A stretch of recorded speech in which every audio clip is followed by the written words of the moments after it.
Hey everybody, welcome back to Magic Orthodoxy. My name's David, and today we're looking at another magic trick.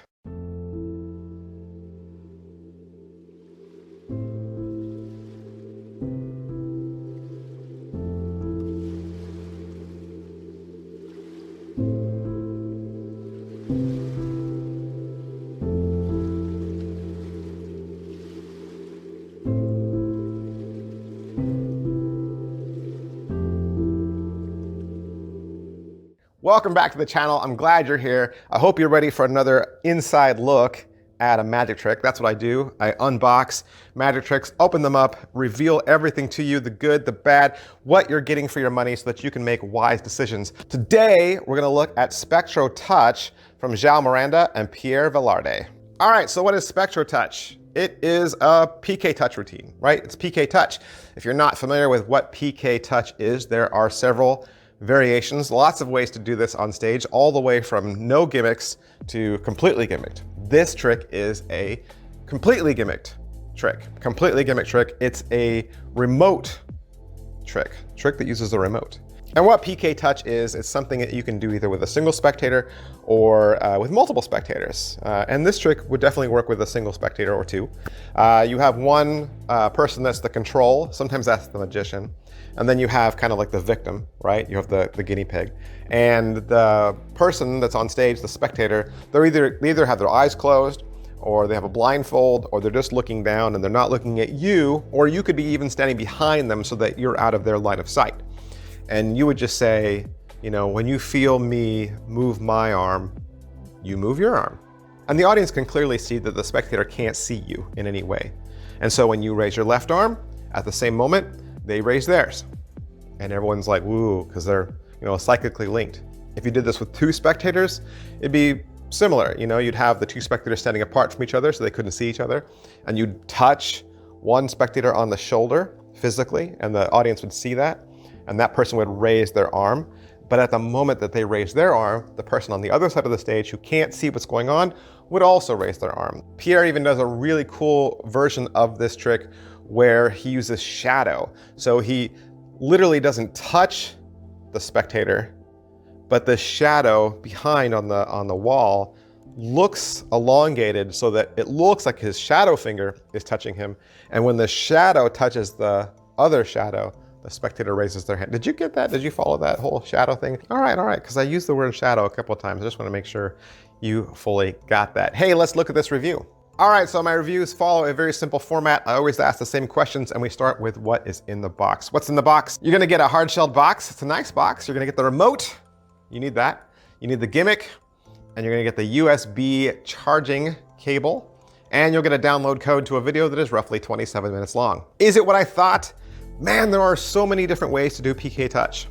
There's so many different ways. There's ways to do a fully remote version. There's ways to do a fully no electronics, completely organic, spontaneous version. And then there's versions that use kind of like a hybrid of both.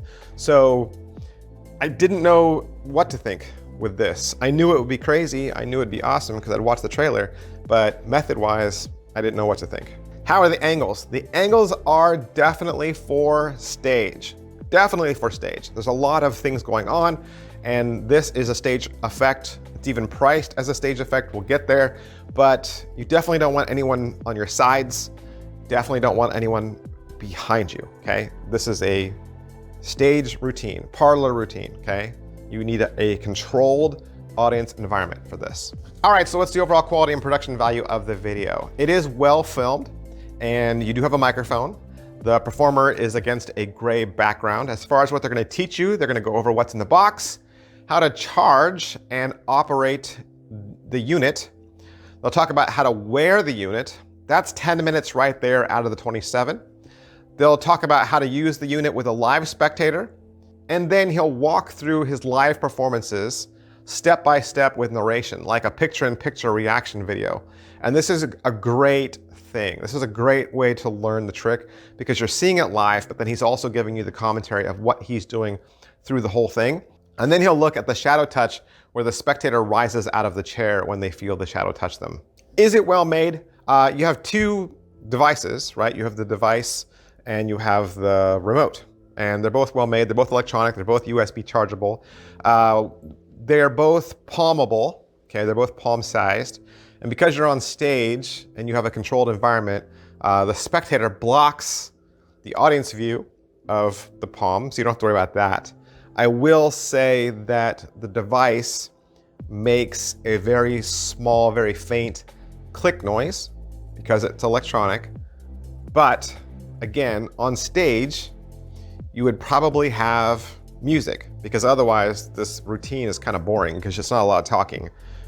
So there would need to be some sort of way that you could cover that tiny click noise. How much practice does this require? It's kind of one of those tricks that you'd have to practice on a real person so that you get it down. You're also having to worry about what the audience sees. So you have two things going on. You have what the audience is seeing, what they're looking at, and then the alternative reality that you and your spectator are experiencing. So I would work with a spectator that you trust. It's almost like you're gonna practice pickpocketing.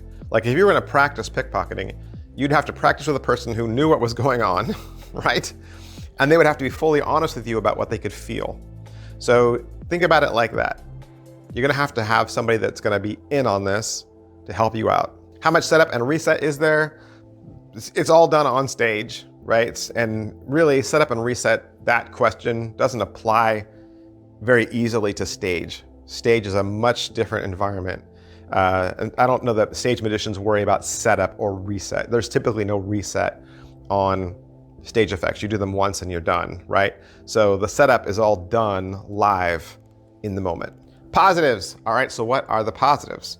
Spectro Touch makes it look as real as it gets. You never come near the spectator during the performance. People will easily think you've got the magic touch. All right, so what are the honest things I can tell you? What's left? What can we talk about so that you have all the information?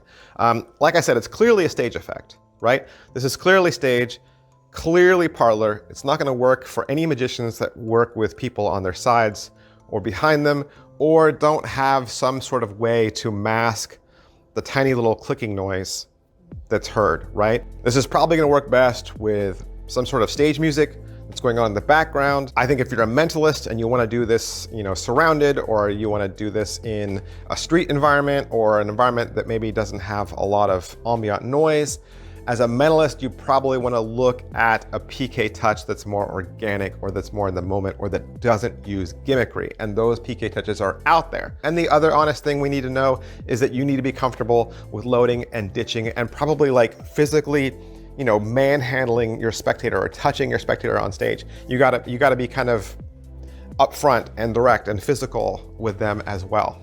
All right, so is it worth your money? It is $200, $200. Like I said, it's priced as a stage effect. The price tag alone says, this is a stage prop, this is a stage effect. This is for people who make their living doing parlor or doing stage live on stage. But you get this and it looks like real magic. I think when magicians watch PK Touch, I think we're always looking for the dual reality. We're always looking for the lie. We're always looking for the, when did he really touch the person? On this trick, there is no touch. You are clearly on the other side of the stage. There's clearly plenty of time in between when you were last near them and to where you are doing the effect, where you're raising your hand. So from an audience perspective and a magician's perspective, it sells, it blows away. It makes you look like you really have this power. So for $200, you're definitely getting your money's worth. So easily already answered who would like this, right? Mentalists, stage magicians, hypnotists, people that work on stage, people that make their living from the magic industry. All right, so that's everything I can say about Spectro Touch from Joao Miranda and Pierre Velarde. I want to thank hocus-pocus.com for allowing me to have this trick so that I could do the review for you. And if you'd like to purchase it for yourself, head on down to hocus-pocus.com. Shop around. They've got a huge online magic retail shop. They would love to answer your questions, talk more about this with you, and perhaps be your #1 magic supplier on the internet. Thanks, guys. I'll see you next time. Bye. Hey everybody, thanks for sticking with me to the end. As you know, it's Halloween season right now, and Halloween is my favorite time of year. A couple years ago, I did a series of brief little deck reviews called the 13 Decks of Halloween. And in that series, I show off the 13 decks in my collection that I think are the spookiest. And so if you want to watch those, they're really quick. Each video is only about 2 minutes long. You can just go up to the search field and type in hashtag 13 Decks of Halloween, and it'll bring all those up for you. And that might help get you in the mood for this spooky time of year.